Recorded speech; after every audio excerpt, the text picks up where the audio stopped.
असलकुम and welcome back to my channel Irfan Islamic TV. तो प्यारे दोस्तों, हम उम्मीद करते हैं कि आप सब खैरियत से होंगे। हमारी दुआ है कि अल्लाह ताला आप सबको अपने हिफ्ज़ो ईमान में रखे। तो प्यारे दोस्तों, सीरतुल नबी का एपिसोड नंबर 5 अनवान है माह नबूवत तलू हुआ। तो प्यारे दोस्तों, अगर आप हमारी ये वीडियो फर्स्ट टाइम देख रहे हैं तो सबसे पहले हमारे चैनल को सब्सक्राइब कर दें, साथ बेल आइकन के बटन को प्रेस कर दें ताकि हर फ्यूचर में नए आने वाली वीडियो का नोटिफिकेशन सबसे पहले पहुंच सके आप तक।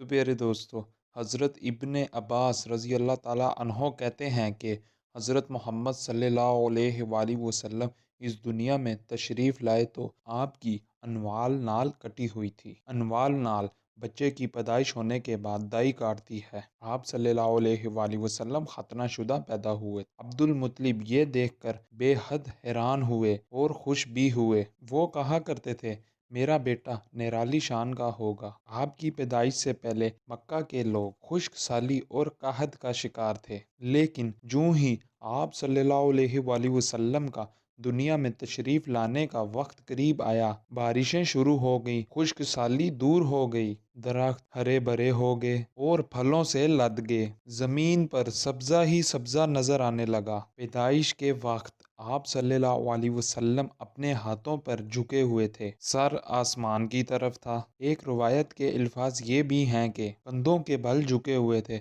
मतलब ये कि सजदे से की हालत में थे। आपकी मुट्ठी बंद थी और शहादत की उंगली उठी हुई थी, जैसे कि हम नमाज में उठाते हैं। हज़रत मोहम्मद सल्लल्लाहु अलैहि वसल्लम फरमाते हैं कि जब मेरी वालदा ने मुझे जन्म दिया तो इनसे एक नूर निकला। इस नूर से शाम के महलात जगमगा उठे। आप सल्लल्लाहु अलैहि वसल्लम की वालदा फरमाती हैं, मोहम्मद सल्लल्लाहु अलैहि वसल्लम की पैदाइश के वक्त तारी होने वाला नूर की रोशनी में मुझे बजरी में चलने वाले ऊँटों की गर्दनें तक नजर आईं। एक रवायत के मुताबिक जब आप सल्लल्लाहु अलैहि वसल्लम पैदा हुए तो आपने अल्लाह की तारीफ बयान की कि अल्लाह ताला सबसे बड़े हैं, अल्लाह ताला की बेहद तारीफ है और मैं सुबह शाम अल्लाह की पाकीज़ी बयान करता हूँ। आप सल्लल्लाहु अलैहि वसल्लम की वलादत किस दिन हुई, इस बात पर सबका इत्तफाक है कि वो पीर के दिन पैदा हुए थे। आप सुबह फजर तलू होने के वक्त दुनिया में तशरीफ़ लाए। तारीख़ पैदाइश के सिलसिले में बहुत से कौल हैं। एक रवायत के मुताबिक 12 रबीउल अव्वल है, एक रवायत में 8 रबीउल अव्वल है, एक रवायत में 2 रबीउल अव्वल की पैदाइश है। इस सिलसिले में और भी बहुत सी रवायतें हैं। ज़्यादातर मुआखिन का ख्याल है कि आप 8 रबीउल अव्वल को पैदा हुए। तक़वीम के तरीके के हिसाब से जब तारीख निकाली गई तो 9 रबीउल अव्वल निकली। मतलब ये कि इस बारे में बल्कि सही बात किसी को मालूम नहीं। इस पर सबका इत्तफाक है कि महीना रबीउल अव्वल का था और दिन पीर का। ये भी कहा जाता है कि आपको पीर के दिन ही नबूवत मिली। पीर के रोज ही आपने मदीना मुनव्वरा की तरफ हिजरत फरमाई और पीर के रोज ही आप सल्लल्लाहु अलैहि वसल्लम की वफात हुई। आप आने अलफील में पैदा हुए, यानी हाथियों वाले साल में। इस साल को हाथियों वाला साल इसलिए कहा जाता है कि इब्राहिम ने हाथियों के साथ मक्का मुकरमा पर चढ़ाई की थी। आपकी पैदाइश इस वक्त के कुछ ही दिन बाद हुई थी। वाकया कुछ इस तरह है कि इब्राहिम यमन का ईसाई हाकिम था। हज के दिनों में इसने देखा कि लोग बैतुल्लाह के हज करने जाते हैं। इसने अपने लोगों से पूछा, ये लोग कहाँ जाते हैं? इसे जवाब मिला, बैतुल्लाह का हज करने के लिए मक्का जाते हैं। इसने पूछा, बैतुल्लाह किस चीज का बना हुआ है? इसे बताया गया, पत्थर का है। इसने पूछा, इसका लिबास क्या है? बताया गया, हमारे यहाँ से जो धारीदार कपड़ा जाता है इससे इसकी पोशाक तैयार होती है। इब्राहिम ईसाई था।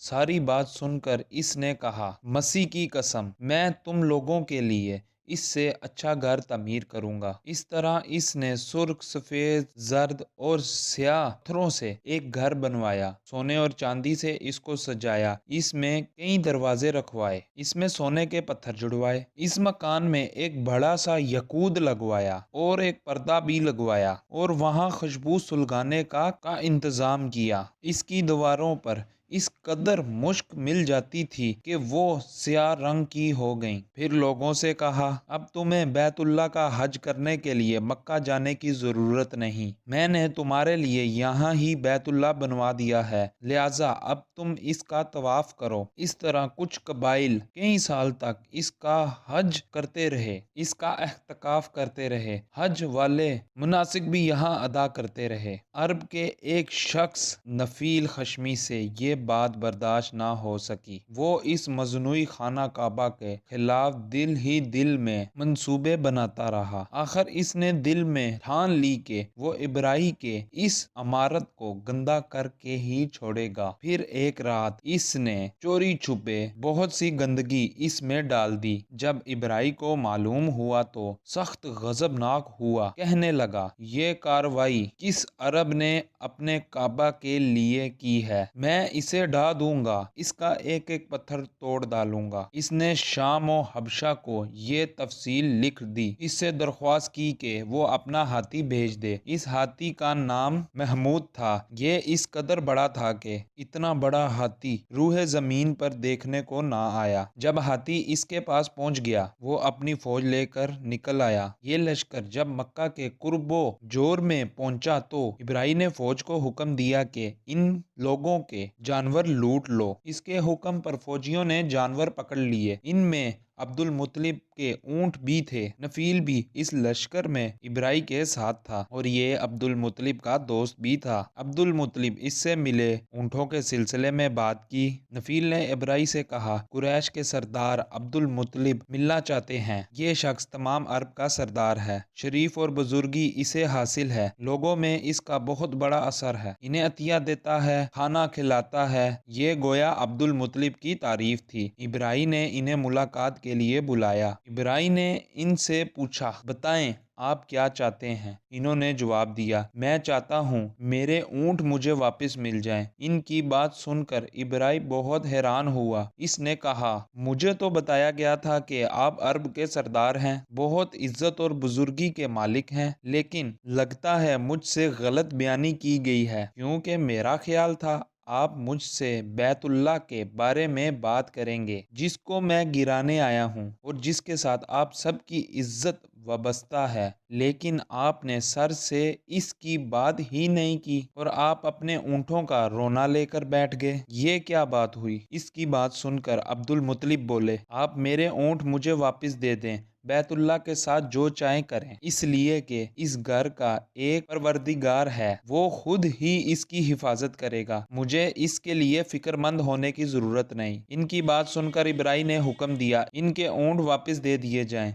जब इन्हें इनके ऊँट वापस मिल गए, इनके मुंह पर चमड़ा चढ़ा दिया, इन पर निशान लगा दिए, इन्हें कुर्बानी के लिए वक्फ कर के हरम में छोड़ दिया, ताकि फिर कोई इन्हें पकड़ ले तो हरम का परवरदिगार इस पर गजबनाक हो। फिर अब्दुल मुत्तलिब पहाड़ पर चढ़ गए। इनके साथ इनके कुछ दोस्त थे। इन्होंने अल्लाह से दरख्वास्त की, ए अल्लाह, इंसान अपने सामान की हिफाजत करता है, तू अपने सामान की हिफाजत कर। उधर से अबराई अपना लश्कर लेकर आगे बढ़ा। वो खुद हाथी पर सवार लश्कर के दरमियान मौजूद था। ऐसे में इसके हाथी ने आगे बढ़ने से इनकार कर दिया। वो जमीन पर बैठ गया। हाथी बनूल ने इसे उठाने की कोशिश की, लेकिन वो ना उठा। इन्होंने इसके सर पर जरब लगाई, मगर वो खड़ा ना हुआ। कुछ सोचकर इन्होंने इसका रुख यमन की तरफ मोड़ा तो वो फौरी इस तरफ चलने लगा। तो फिर इसका रुख मक्का की तरफ